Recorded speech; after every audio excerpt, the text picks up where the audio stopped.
Hrad Sklabiňa sa nachádza nad obcou Sklabinský podzámok a vybudovali ho v 13. storočí. Viažu sa naň však veľmi zaujímavé legendy, pričom tá najznámejšia hovorí o obrovskom hadovi, ktorý žije v podzemí pod hradom.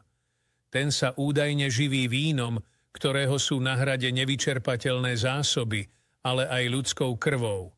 Hovorí sa, že kto sa hadovi pozrie do očí, ten ostane nehybne stáť.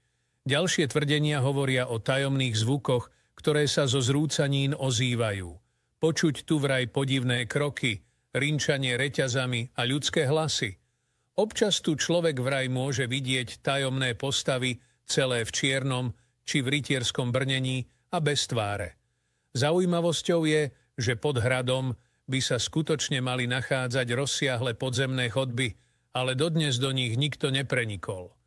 Hovorí sa aj o tom, že práve v podzemí dochádza k šialeným hostinám démonov, pri ktorých možno vidieť aj obrovského hada. Našli by sme dokonca aj niekoľko turistov zo súčasnosti, ktorí boli na zrúcaninách svedkami mimoriadne zvláštnych a desivých udalostí.